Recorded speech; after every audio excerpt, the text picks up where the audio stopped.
Well, howdy there, Internet people. It's Bo again. So, tonight we're going to talk about coins, reds, definitions, correlations, all kinds of things. But mainly, we're going to talk about legends. I love legends. I love old legends. Because they put you inside the mind of the people of the time. Let you know what they thought. Let you know what they were afraid of. Let you know how those beliefs created the scars of history that we still deal with today. They are a link to the past. A good example of this is our coins. There's a legend surrounding U.S. coins, specifically two of them. One, the Roosevelt dime, the other, the Kennedy half dollar. Keep in mind, both these guys were kind of liberal, right? That's important. Now, at the neck of Roosevelt on the dime, you'll see the letters JS. And at the neck of Kennedy on the half dollar, you'll see what appears to be a hammer and sickle. Now, in the 1960s, because of the Red Scare and how deeply that impacted the United States, this was proof positive that the Soviets had infiltrated the U.S. government to the deepest levels and were sending coded messages back to Moscow. The JS was said to have stood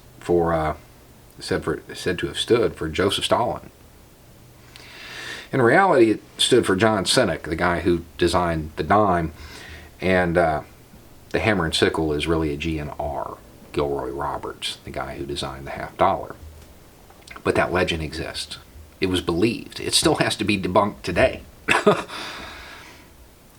Because of those scars that were created, the very idea, socialist, that term, it now gets leveled as an insult.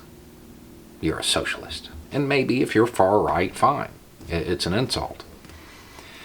But it perpetuated this idea that they will infiltrate, that they will sneak in, that nobody's being honest, and that they're out to get us. The reality is we don't have any, well, I don't want to say we don't have any.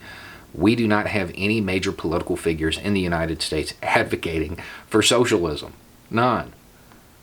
Bernie, no. AOC, no. Not at all. Until you hear a candidate start talking about worker control of the means of production or seizing the means of production, stuff like this, they're not socialists. They're not even leftists, really. They're to the left of what exists in the United States. But they're not really leftists until they cross into that territory. That's the key phrase you need to look for. Bernie and AOC are social democrats. The policies they advocate are social democrat. And again, there's that correlation. Just like with the two liberals and the symbols, there's that correlation. Social democrat, socialist. They got to be the same thing. They're not. They're not.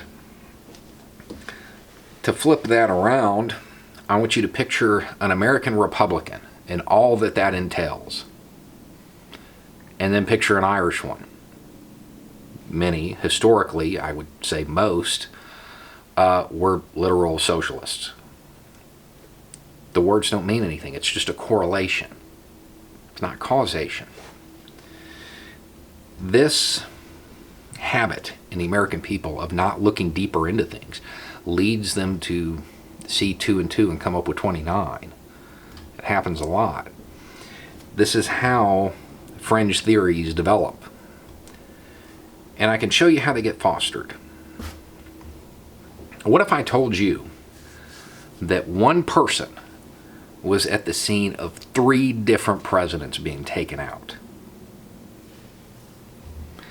And not just was he there, but in the weeks before one of them,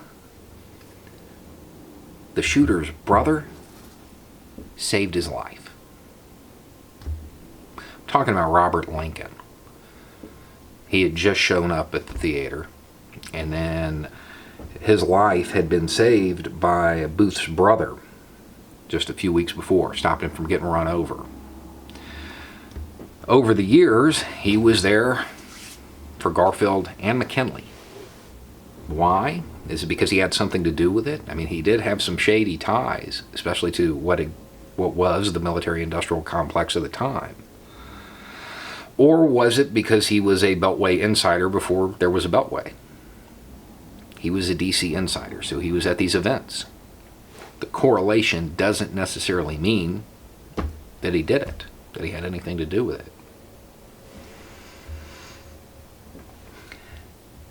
That habit of never scratching and getting below the surface of how something appears is why Americans in general, but specifically the right wing, fall for the same stuff over and over again.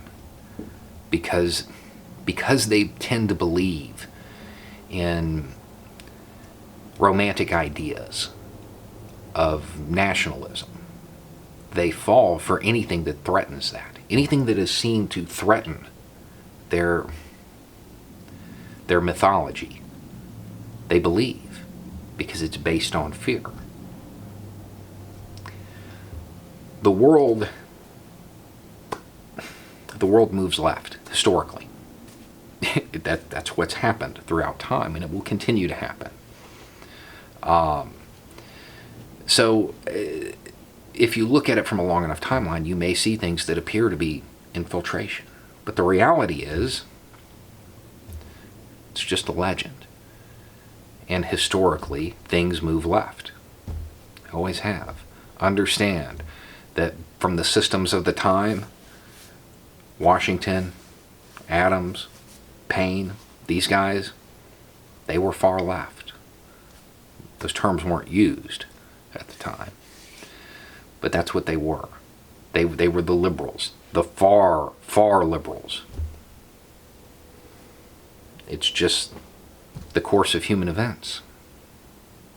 Anyway, it's just a thought. Y'all have a good night.